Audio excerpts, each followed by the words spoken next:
Good morning बच्चों। अपने 2 chapter पूरे हो चुके हैं और जैसा कि आपको पता ही है कि आपके 14 से एग्ज़ाम भी है और टाइम टेबल भी आपका आ चुका है।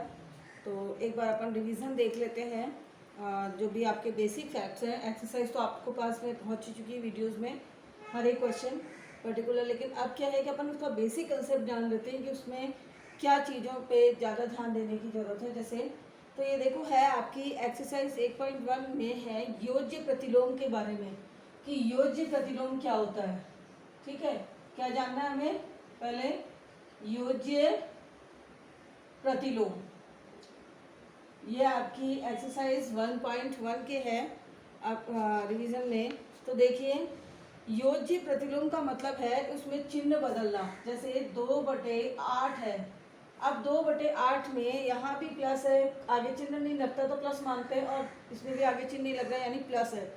तो प्लस का 2 है, प्लस का 8 है, तो इनको अपने को माइनस की संख्या में बदलना है। तो दोनों तरफ अगर माइनस कर देंगे तो माइनस माइनस कट के प्लस आ जाता है। तो एक तरफ आप माइनस का निशान लगा दो, तो ये हो जाएगा माइनस का 2/8।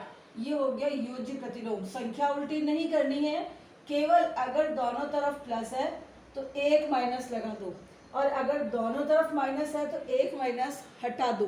क्लियर?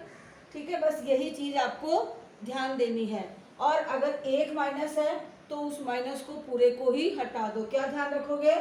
अगर 2 माइनस है, देखो आप 2 माइनस है ऊपर नीचे, तो एक माइनस को हटा दो। अगर आपका एक माइनस है तो आप इस पूरे के पूरे ही माइनस को हटा दोगे। और अगर आपके दोनों प्लस के नंबर है यानी कोई नंबर नहीं लिखा तो आप दोनों को हटा के एक को कर दोगे माइनस में। और देख लो, जैसे कुछ संख्याएं बता रही हूँ आपको। जैसे यहाँ देखो दोनों प्लस है तो मैंने एक माइनस कर दिया। ऐसे ही देखो, जैसे माइनस का 5/9, माइनस का 5/9 है, तो इसका योज्य प्रतिलोम करेंगे तो मैंने क्या बताया कि एक माइनस है तो वो माइनस का निशान भी हटा दो। अगर एक माइनस का निशान है तो हटा दो, और 2 माइनस के निशान है तो फिर एक हटाओगे और एक रहने दोगे। और अगर दोनों ही प्लस के निशान है तो फिर एक माइनस का निशान लगाओगे। क्लियर हो गया? अगला देखिए, और देखो इसी तरह से जैसे मैंने बताया -6/-5, यहाँ 2 माइनस के निशान आ गए तो एक माइनस का निशान हटा देते हैं, केवल एक रख देते हैं। ठीक है, अगला देखिए ऐसे ही। अब चाहे वो नीचे हो या ऊपर हो उससे कोई फर्क नहीं पड़ता। 19/-6 ऊपर नहीं है लेकिन नीचे माइनस का निशान है, तो एक माइनस का निशान है तो वो हट जाएगा। क्या याद रखना है? अगर एक माइनस का निशान है ऊपर नीचे दोनों में से एक संख्या में तो उसको पूरे को हटा दो। ठीक है, और अगर 2 माइनस के निशान है तो उनमें से एक चिन्ह हटा दो और एक रहने दो। ठीक है, और अगर दोनों ही प्लस है, जैसे आगे कोई निशान है इसका मतलब है दोनों प्लस है, दोनों ही नंबर प्लस के हैं ऊपर नीचे, तो फिर एक पे आप माइनस लगा दो, एक को रहने दो, एक पे माइनस आप लगा दो। क्लियर? और अगर एक माइनस है तो वो भी हटा दो, 2 माइनस है तो एक माइनस हटा दो, एक रहने दो। ठीक है, अब यहाँ देखो नीचे माइनस हो तो उससे कोई फर्क नहीं पड़ता है तो एक माइनस ना, तो ये हटा दिया। ये होता है आपका योज्य प्रतिलोम। एक होता है गुणात्मक प्रतिलोम। क्या होता है? गुणात्मक प्रतिलोम। ये तो हमने जाना एक योज्य प्रतिलोम के बारे में। सेकंड जान रहे हम गुणात्मक प्रतिलोम के बारे में। गुणात्मक प्रतिलोम में क्या होता है? संख्या को उल्टा कर दिया जाता है। जैसे मान लो अगर आपको यूं लिखा है तो यहाँ आप कैसे उल्टा करोगे? आप एक ही संख्या दे रखी है, नीचे तो संख्या ही नहीं है, तो जब किसी संख्या में नीचे कोई संख्या नहीं होती तो हम उसको कर देते हैं एक, कर दिया बटे में। अब इसको जब गुणात्मक प्रतिलोम लिखेंगे तो उल्टा कर देंगे, एक ऊपर कर देंगे और 13 नीचे। देखा आपने, योज्य प्रतिलोम में उल्टा नहीं किया, केवल चिन्हों का बदला हुआ है। और गुणात्मक प्रतिलोम में संख्या उल्टी हो गई, चिन्ह नहीं बदलेंगे। ये ध्यान रखना, इसमें चिन्ह नहीं बदलेंगे। जहाँ माइनस है वहाँ माइनस रहेगा, जहाँ प्लस है वहाँ प्लस ही रहेगा। अब देखो जैसे -13/19, तो आप इसको 19/-13 लिख दो, या फिर सीधा लिख सकते हो क्योंकि उत्तर करेंगे तो प्लस माइनस माइनस ही आता है।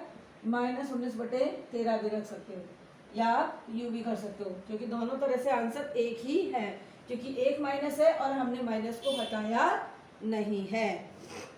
क्लियर। अब आपको ऐसे दो संख्याओं में देते, जैसे एक संख्या आपको दे रखा है कि गुणा में दे रखी संख्या -5/8 गुणा -3/7, आपको यू दे रखा है।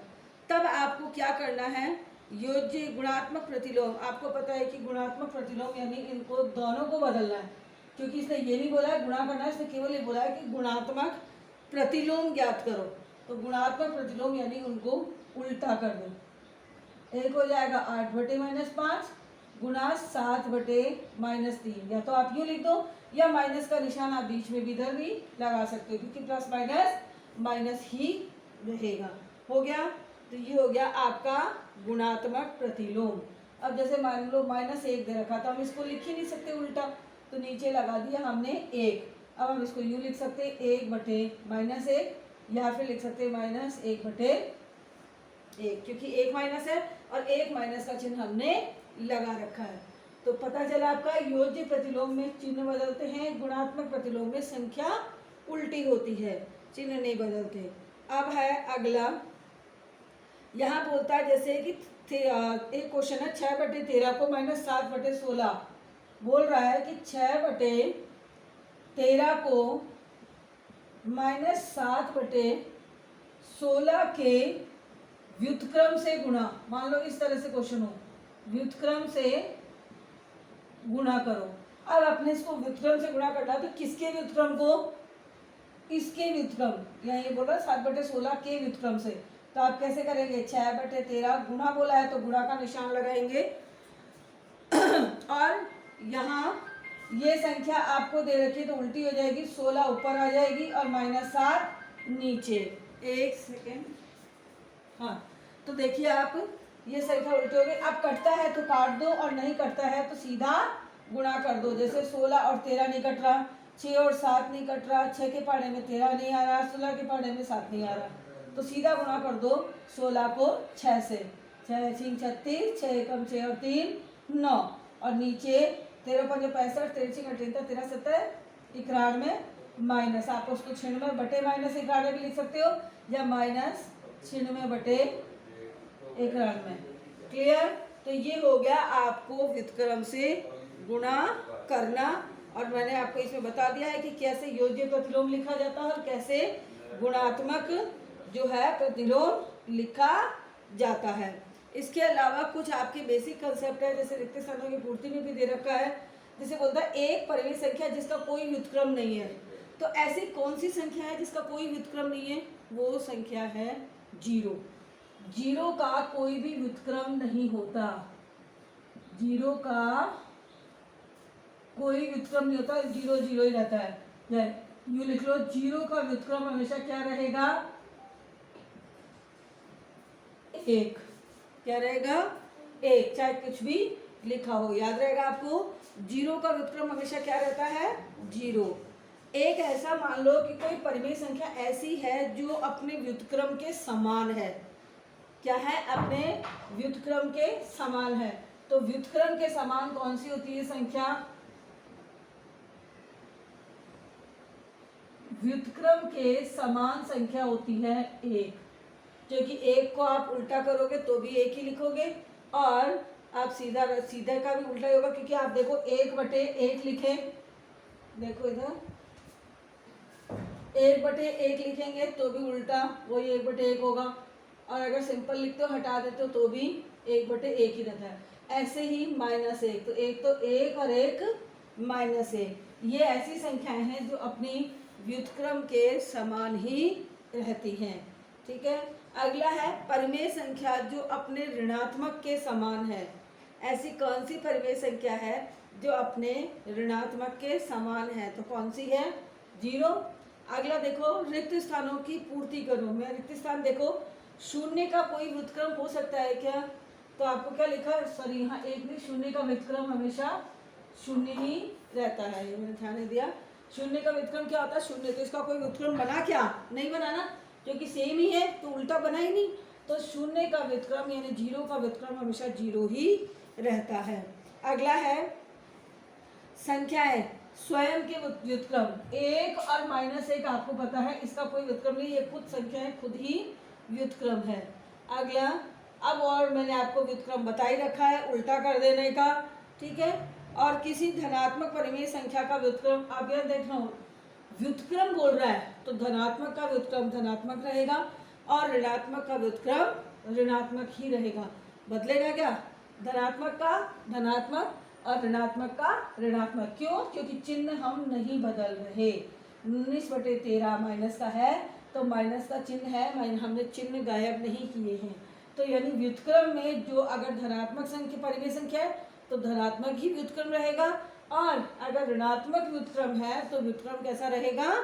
ऋणात्मक ही रहेगा। एक और, दो परिमेय संख्याओं का गुणनफल क्या होती है? हमेशा एक परिमेय संख्या ही होती है। कोई भी दो परिमेय संख्या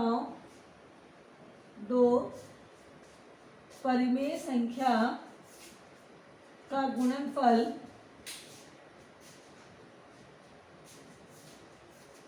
हमेशा एक परिमेय संख्या ही होगी। ऐसा तो नहीं कि कुछ और आ जाएगा। जब दो परिमेय संख्याओं को आप गुणा करेंगे तो उनका आंसर हमेशा एक परिमेय संख्या में ही आएगा। ये बेसिक कंसेप्ट है आपकी एक्सरसाइज चैप्टर 1.1 के। एक है 1 सेकेंड। तो अपन ने क्या जाना कि अपन एक बार रिवीजन में केवल आज अपन ने किया है एक्सरसाइज 1.1, क्योंकि अपने पास में है 3-4 दिन तो हम आराम से रिवीजन कर सकते हैं। कल हम देख लेंगे बाकी का 1.2 एक्सरसाइज का रिवीजन। तो आज आप पूरी एक्सरसाइज 1.1 रिवाइज करेंगे, ठीक है। Thank you.